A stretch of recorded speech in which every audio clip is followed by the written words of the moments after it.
Hey learners, welcome to my channel creators and learners. मेरे इस channel पे आपको एजुकेशनल वीडियोस मिलेंगे आपके एकेडमिक सब्जेक्ट्स के, अबैकस के, वैदिक मैथ्स के एंड जापानीज़ लैंग्वेज के। Watch this video till the end and subscribe my channel for more upcoming videos. Hey learners, welcome to my channel. This is Asta Sharma and you're watching BA English Honors playlist of Semester 2 DSC 6 18th Century Literature. We are starting the first chapter, The Rape of Lock. So let's begin it. So, Rape of Lock लिखी गई है Alexander pope के द्वारा। इनको inspire किया था इनके एक फ्रेंड ने जो है क्रेल ने इनको इंस्पायर किया कि आप हाई सोसाइटी के ऊपर आप कुछ ऐसा एक प्ले डिज़ाइन कीजिए। तो यहाँ पर इन्होंने इंस्पायर किया इनको कि कैसे हाई सोसाइटी के पीपल क्या करते हैं, ठीक है, किस चीज़ पे डिस्कशन करते हैं, क्या उनका डेली रूटीन होता है और कैसे वो डिफ़र करते हैं द नॉर्मल पीपल स्ट्रगल से। क्लियर? तो चलिए, यहाँ पर हमें कैरेक्टर लिस्ट दी गई है। सबसे पहले है ब्लिंडा जो है वो मेन कैरेक्टर है इस स्टोरी की, जिन पे पूरी स्टोरी बेस्ड है। ये हीरोइन है। इनकी बालों की लटों का हर कोई दीवाना है, ठीक है। इनकी जो बालों की लटें हैं, जो लॉक हैं, उनको लॉक कहा जाता है, हेयर लॉक मीन्स बालों की लटें। उनका हर कोई दीवाना है और उनको बहुत पसंद करता है। ब्लिंडा खुद भी बहुत खूबसूरत है और जब उसकी बालों की दो लटें उसके फेस पे आती हैं तो वो और ब्यूटीफुल दिखती है, तो इसलिए हर कोई उस चीज़ का दीवाना है। ब्लिंडा एक हाई सोसाइटी गर्ल है और वो क्या करती है, वो बस मेकअप करती है, अपने आप को ग्रूम रखती है, अच्छी अच्छी ड्रेसेस पहनती है और पार्टीज़ अटेंड करती रहती है। जो हाई सोसाइटी लेडीज़ का वो काम होता है बस अपने आप को ग्रूम रखना और पार्टीज अटेंड करना, तो वो करती है। तो यहाँ पर सेकंड कैरेक्टर है हमारे लॉर्ड बैरॉन एक यंग जेंटलमैन है जो खुद ब्लिंडा के बहुत दीवाने हैं। तो वो उनकी बालों की लट के लिए बहुत स्ट्रगल करते हैं कि वो कहीं ना कहीं से उसको वो बालों की लट मिल जाए। तो देखिए यहाँ पे कितनी फुलिशनेस है कि यहाँ पे सिर्फ एक बाल की लट का मतलब के लिए उसके लिए रेस हो रही है कि हाँ कौन उसको पा लेगा। ठीक, तो चलिए आगे बढ़ते हैं। शॉक जो है वो है ब्लिंडा जो हीरोइन है उसका लैप डॉग है। और क्लैरसा यहाँ पे यंग लेडी है जो सबको एक्सप्लेन करती है, एक प्रॉपर स्पीच देती है। और वो स्पीच क्या है वो आगे जब मैं आपको स्टोरी कैंटोन वाइज बताऊंगी तब आपको समझ आ जाएगी। आगे बढ़ते हैं। थैलेस्ट्रिस जो है वो हीरोइन जो हमारी ब्लिंडा है उनकी फ्रेंड है और सर प्लम जो है वो बॉयफ्रेंड है थैलेस्ट्रिस के। और एरियल जो है यहाँ पे गार्डियन एंजल है। एरियल का बहुत बड़ा रोल है, आपको इसका नाम याद रखना है, एरियल गार्डियन एंजल, जो ब्लिंडा की हर वक्त प्रोटेक्शन करता है। और भी बहुत सारे एंजल्स हैं छोटे छोटे जो ब्लिंडा की प्रोटेक्शन करते हैं। कोई उसके बालों की देख रेख करता है, कोई उसके मेकअप की, कोई उसके आँखों की, कोई उसकी ड्रेस की, ठीक है, कोई उसके ईयरिंग्स की। तो हर चीज़ की वो रक्षा करते हैं वो एंजल्स। क्लियर? बेटी जो है वो ब्लिंडा की सर्वेंट है जो उसे रेगुलरली मॉर्निंग में रेडी करती है क्योंकि वो हर दिन पार्टी अटेंड करती है, हर दिन लोगों से मिलती है। क्लियर? आगे बढ़ते हैं। तो यहाँ पे 5 कैंटोन्स हैं। कैंटोन 1 में आपको डिस्क्राइब किया है हीरोइन का इंट्रोडक्शन कि सबसे पहले हीरोइन जो है वो अभी भी सो रही है और वो फिर एंजल जो गार्डियन एंजल है वो उसके सपने में आता है। क्योंकि क्या होता है, जो गार्डियन एंजल है वो ब्लिंडा का हॉरोस्कोप पढ़ रहा होता है और उसमें लिखा होता है कि आज ब्लिंडा के साथ कुछ गलत होने वाला है। मतलब कि ऐसा होता है ना, मूवीज़ में देखा होगा, तेज़ हवाएं चलने लग जाती हैं, तूफान आने लग जाता है, कुछ गलत होने वाला होता है तो उसका पता चल जाता है। तो वैसे ही गार्डियन एंजल को उसका पता चल गया और वो चाहते हैं कि ब्लिंडा प्रोटेक्टेड रहे। तो वो क्या करते हैं, ब्लिंडा के सपने में आते हैं एक यंग हैंडसम मैन बन के और फिर क्या करते हैं, वो उसको समझाते हैं कि तुम्हें आज बच के रहना है, अपना ध्यान रखना है। और उनको ये नहीं पता होता कि उनके साथ होने क्या वाला है। क्लियर? उनको ये नहीं पता होता उनके साथ क्या होगा, पर उनको लग रहा होता है कि इनको मेन से खतरा है, मतलब कि इनको आदमियों से दूर रहना पड़ेगा। कैंटोन 1 में डिस्प्ले करते हैं और दिखाते हैं कि हीरोइन अब क्या कर रही है, अब उठी है और जो उसको बहुत प्यार करते हैं वो लोग उसके लिए लेटर्स लिखते हैं। तो वो उस लेटर्स को पढ़ती है और मुस्कुराती है और फिर उसके बाद वो क्या करती है, रेगुलर रूटीन की तरह अपने रेडी होती है, जो उसकी सर्वेंट बेटी है वो उसको रेडी करती है और फिर वो क्या करती है, अगले फंक्शन के लिए तैयार होने लग जाती है। तो इन लोगों का हाई सोसाइटी वुमेंस का क्या काम होता है, उठना, अपने आप को निहारना, ग्रूम होना और फिर पार्टीज़ अटेंड करना, और कोई काम नहीं होता इनका, और कुछ ये करते नहीं है ना, कैसे सोशल रहते हैं हमेशा, और इनको वर्किंग होने से वैसे इन चीज़ों से कोई मतलब नहीं होता। आगे बढ़ते हैं। कैंटोन 2 में होती है journey to the Hampton palace.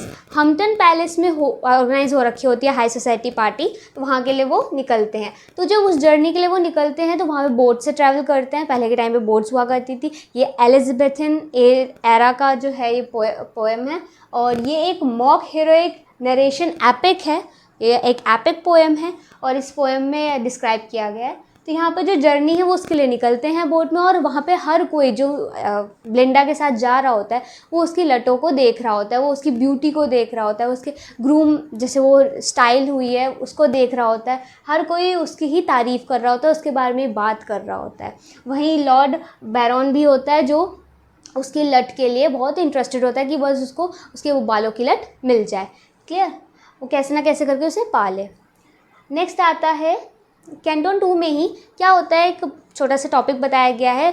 बैरन का कुछ सैक्रिफाइस ऑर्गेनाइज करता है, और उसमें वो जितने भी उसके लव लेटर्स होते हैं, जो भी उसकी सारी लव से रिलेटेड चीज़ें होती हैं, ठीक है, वो सारी चीज़ों को सैक्रिफाइस कर देता है कि उसकी वो विश पूरी हो जाए कि उसको ब्लिंडा का एक हेयर लॉक मिल जाए, हेयर बाल की लट मिल जाए। ठीक। नेक्स्ट आता है द कैंटोन 3, जिसमें होता है कार्ड गेम उम्बेर। उम्बेर जो गेम है कार्ड गेम, इस कार्ड गेम को हाई सोसाइटी के पीपल्स खेला करते हैं। तो ये लोग जिस भी पार्टी में जाते हैं तो वहाँ पे यही गेम खेला जाता है। तो उस गेम को खेलते हुए क्या कहता है, ब्लिंडा जीत जाती है, हर किसी जीत जाते हैं। तो फिर लॉर्ड बैरन भी उनके साथ खेलते हैं। तो यहाँ पे क्या होती है, मैन ऑन विमेन फाइट होती है कार्ड गेम पे, और ब्लिंडा जीत जाती है। तो इन चीज़ों में बैरन भूल ही जाता है कि उसको बाल की लट चाहिए थी। तो जब वो हार जाता है उसको पता चलता है, याद आता है कि अरे मेरे को तो बाल की लट चाहिए थी, तभी तो मैं उसके पास आया था, मैं गेम खेलने थोड़ी आया था। ठीक है, तो उसको याद करता है और फिर वो धीरे से क्या करता है, उसको बाल की लट काटने की कोशिश करता है। पर कई बार जो उसकी गार्डियन एंजल्स हैं वो उसको बचा लेते हैं। पर एकदम से क्या होता है, उतनी ही देर में जब वो उसे बचा रही होते हैं धीरे धीरे करके, और उसके बाद ही सीधे जो बैरन है वो उसकी बाल की लट को कट कर देता है, मतलब उसकी एक बाल की लट निकाल लेता है। ठीक। तो अब ये बात है कि बैरन को सीजर दी किसने। ठीक है, तो अब बैरन को सीजर जादू से आ नहीं जाएगी, तो बैरन को सीजर दी थी क्लैरिसा ने। क्लैरिसा ने बैरन को सीजर दी और कहा कि अब तुम्हें बाल चाहिए, बाल की लट चाहिए ना उसकी, तो काट लो सीजर। उसने दे दी उसको सीजर और उसने बाल की लट काट ली। अब आता है कैंटोन नंबर 4, जिसमें emotional state of heroine display किया गया। मतलब कि ब्लिंडा अब इतनी इमोशनल हो चुकी है कि उसकी जो ब्यूटी थी कि वो सोचने लगी मेरी ब्यूटी, मेरा लॉक, मेरा हेयर लॉक, मेरी बाल की लट काट दी तुमने, वापस दो मेरी लट। वो बहुत रोई गई, बहुत रोती रही। वो टाइम रोती ही रही वो उस टाइम, और बहुत गुस्सा करती रही। उसके बाद जो उसकी फ्रेंड थी थैलेस्ट्रेस, वो उसको सांत्वना देती है, उसे संभालती है। वो उसका रोना देखकर वो खुद भी रो पड़ती है। वो कहती है सरप्लम, मतलब अपने बॉयफ्रेंड से कहती है सरप्लम से कि तुम जाओ और लॉर्ड बैरन को समझाओ कि वो जो है लॉक, हेयर लॉक, वो वापस दे दे ब्लिंडा की। वो उसको इतना बोलते हैं, सब लोग उसको चिल्लाते हैं उसके ऊपर। ब्लिंडा बहुत उस पर गुस्सा करती है कि मेरी हेयर लॉक मुझे वापस दो, मेरी हेयर लॉक मुझे वापस दो। बैरन मना करता है, मैं नहीं दूंगा।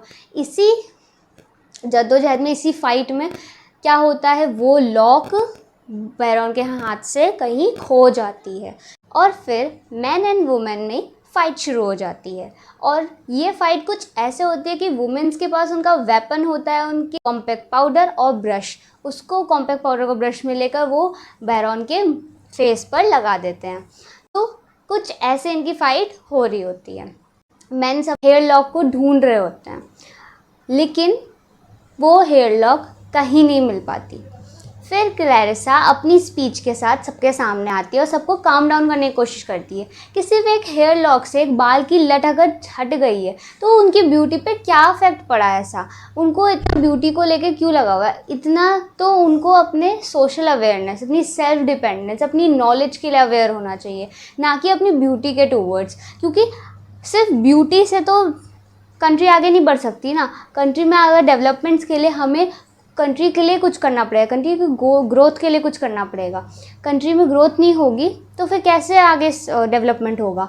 तो वही उस चीज़ को समझाते हैं कि हम हाई सोसाइटी पीपल्स को और अपनी नॉलेज को बढ़ाना चाहिए। जो हमारे पास सब सुख सुविधा है हम इसको कर सकते हैं, हमें कोई स्ट्रगल करने की ज़रूरत नहीं है किताबों के लिए, प्रोफेशंस के लिए अलग, यूनिवर्सिटीज़ के लिए। तो क्यों ना हम अपनी नॉलेज को बिल्डअप करें, क्यों हम in makeup, physical appearance, beauty और ड्रेसिंग सेंस में लगे हुए हैं। तो इस चीज़ को बहुत क्लैरिसा एक्सप्लेन करती है, बहुत समझाती है सबको, पर कोई इस चीज़ को समझने की कोशिश नहीं करता। वो अपने वही पुराने घिसे पिटे कल्चर को लेके चल रहे होते हैं।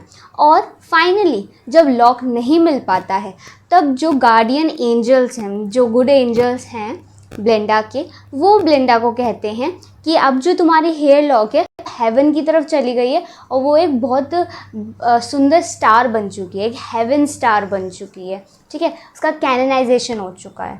Clear?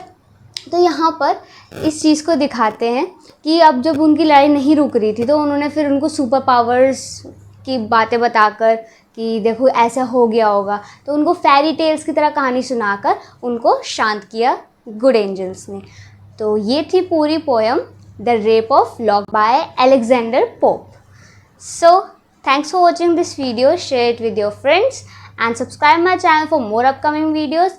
And next video is on the next chapter of DSC 6, 18th century literature.